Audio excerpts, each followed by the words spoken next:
حکیم بنایا، میں نے حکمت سیکھی اور دنیا داری کے لیے نہیں وہ کام آئی، وہ آخرت داری کے لیے کام آئی کہ اب میں اپنی مریدوں کی جو تربیت ہے اس میں ان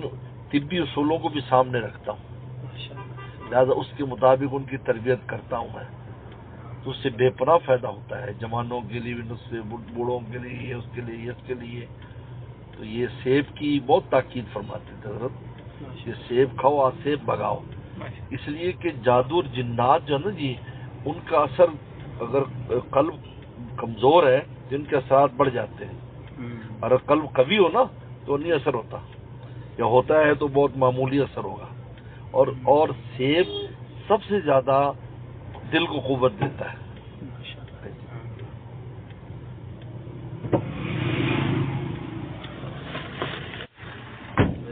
ایک بادام اور ایک کالی مرچ اور ایک جو نا منقع بغیر بیج کے اور تھوڑی سی مصری بادام کے برابر، اس کو رات کو چبا چبا کر جب نرم ہو جائے تو اس کو نگل لیں اور پر پانی نہ پیے۔ یہ کیا کرتا ہے، یہ دماغ کو طاقت دیتا ہے بادام، ٹھیک ہے، بادام اور یہ کالی مرچ اور منقع مصری جو نا، یہ سائنس کے جو پرابلم ہے ہمارے، جو یہ اس کو فائدہ دیتے ہیں، وہ کالی مرچ اس میں بہت مفید ہے، کالی مرچ جو اس میں بہت مفید ہے۔ تو ہمارے حضرت والے رحمۃ اللہ علیہ دو نسخوں کی بڑی تاکید فرماتے ہیں کہ بھائی یہ جو ہے نا سیب کو ہمیشہ استعمال کرو، سیب کھاؤ اور سیب بگاؤ، یہ جملہ تازہ ہے۔ اور دوسرا یہ چار چیزوں کی تاکید فرماتے ہیں بھائی یہ۔ تو حضرت والا فرماتے تھے کہ بھئی یہ آخرت کی جو تربیت ہے اس میں طبی اصولوں کو، اور میں نے الحمدللہ بہت میرا تجربہ ہے کہ جو وسوسے کا شکار ہو گیا مثلا، اب وسوسے کا تعلق بھی دماغی کمزوری اور قلبی کمزوری کے ساتھ ہے۔ اگر آپ کا قلب قوی ہو جائے گا تو آپ کو وسوسہ نہیں آئے گا، اور اگر آپ کا دماغ قوی ہوگا تو وسوسہ نہیں آئے گا۔ تو لہذا ان کو میں نے کہا کہ بھئی آپ یہ بادام کھایا کرو اور سیب کھایا کرو، یہ وہ ہے بس ہم اس کو اثر بڑھانے کے لیے کہتے ہوئے سورہ فاتحہ پڑھ کے نا سیب پہ تو کھا لیا کرو، تو اب وہ بہت فائدہ ہو گیا، وہ قلب قوی ہونے لگا نا، تو اب وہ وسوسے کم آنے لگے، کیونکہ وسوسے جو ہے یوسوس فی صدور الناس، دلوں میں وسوسے ڈالتا ہے، لیکن جب انسان کا دل قوی ہوگا تو شیطان قریب بھی نہیں آئے گا۔ بڑی اہم بات ہے یہ۔ تو یہ حضرت والا فرماتے تھے میں اپنی طب کو، حالانکہ اتنے اونچے درجے کے حضرت طبیب تھے، وہ دنیا داری کرتے تو آج ان کا ایک بہت بڑا نام ہوتا، اگر اللہ نے ان کا دین کے اعتبار سے نام بڑا کر دیا، اس لیے فرماتے تھے کہ میں نے وہ حکمت پڑھی تھی لیکن وہ میں اب اس میں استعمال کرتا ہوں۔ حضرت کو بالکل یہ پسند نہیں تھا کہ لوگ مریض اور بیمار رہیں یہ وہ، اس لیے حضرت کے ہاں جو ہے وہ مزاح کی مجلس ہوتی تھی۔ اب مزاح کی مجلس کا مقصد کیا تھا، تاکہ جو ٹینشن فری ماحول تھوڑا سا ملے، تو لطیفے جو مہذب قسم کے لطیفے ہیں وہ اس میں سنائے جاتے تھے، تو اس سے لوگ ہنستے تھے، اور وہ اب یہ ہنسنا بولنا جو ہے یہ بھی انسان کی صحت کو فرق بخشتا ہے۔ اس لیے حضرات صحابہ کرام کے بارے میں آتا ہے کہ وہ ہنستے تھے اور ہنستے ہنستے ایک دوسرے پہ گر جاتے تھے، کتنا ہنستے تھے۔ وہ جو آتا ہے کہ زیادہ ہنسنا دل کو مار دیتا ہے، وہ ہے جو دل کی غفلت کے ساتھ ہو، یعنی جیسے جناب بے دین لوگ جو ہیں وہ ہنستے ہیں وہ کرتے ہیں، لیکن ایک آدمی جس کی فکر آخرت بھی ہے اور وہ ہنستا ہے بولتا ہے، حضور صلی اللہ علیہ وسلم خود مزاح فرماتے تھے، صحابہ اکرام کے بارے میں آتا ہے کہ وہ مزاح کرتے تھے، تو اس سے بھی قلب کو فرحت پہنچتی ہے،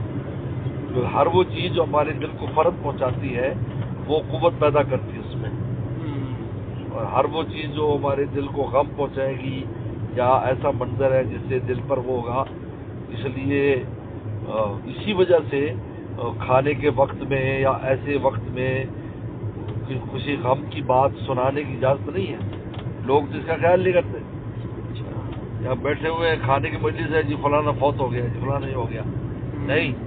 اس لیے کہ اس وقت فرحت کے ساتھ کھائیں گے تو فائدہ دے گا کھانا آپ کو، آپ اس وقت بات نہ کریں، کوئی غم کی بات ہے، فلانا بیمار ہو گیا، فلانا یہ ہو گیا، ایکسیڈنٹ ہو گیا، یہ ہو گیا، لوگ وہاں دسترخوان پر اتنی بد تہذیبی کی بات ہے یا ایسی گندی باتیں شروع کرتے تھے، فلاں قوم فلاں چیز کھاتی ہے، فلاں قوم دسترخوان سامنے رکھا ہے، انسان کو کراہت آتی ہے. اس لیے اس وقت اس قسم کی گفتگو شریعت میں منع ہے. ہاں، آپ اس وقت ایسی کوئی گفتگو نہ کریں جس سے کھانے کی طلب میں فرق آئے.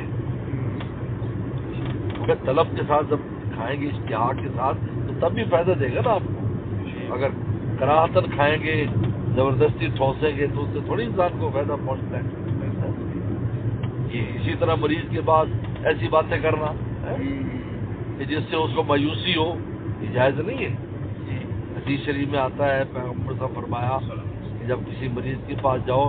نفسوا لہ فی اجلی، اس کی موت کو پیچھے ہٹاؤ، یعنی ایسی امید کی باتیں دلاؤ کہ چاہے وہ مرنے کے قریب ہو، امید کی باتیں دلاؤ جس سے وہ سمجھے کہ نہیں بھی میں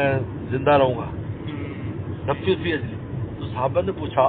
کہ کیا ہماری اس عمل سے اس کی موت پیچھے ہو جائے گی؟ میں موت تو پیچھے نہیں ہوگی لیکن مومن کا دل خوش ہو جائے گا. یہ آداب ہے کہ آپ عیادت کرو، خوشی میں اس کو خوش کرو، ہنساؤ اس کو، ایسی باتیں کرو، وہ اس سے فرق پہنچتی ہے، قلب کو قوت آتی ہے، دورانیہ خون کا اچھا ہوتا ہے، دل میں انشراح پیدا ہوتا ہے، دل جو ہے نا کھلتا ہے خوشی میں. اس لیے بعض لوگ خوشی سے مر جاتے ہیں. حضرت تھانوی رحمہ اللہ نے لکھا، حضرت تھانوی حکیم الامت تھے، کہ غم سے کیوں مرتے ہیں اور خوشی سے کیوں مرتے ہیں. فرمایا کہ خوشی میں بعض اوقات اتنی اچانک خوشی ہو جاتی ہے وہ دل جب پھیلتا ہے تو واپس نہیں آتا، تو موت واقع ہو جاتی. اور غم اور صدمہ کبھی ایسا اچانک آتا ہے کہ دل سکڑتا ہے غم میں تو پھیلتا نہیں.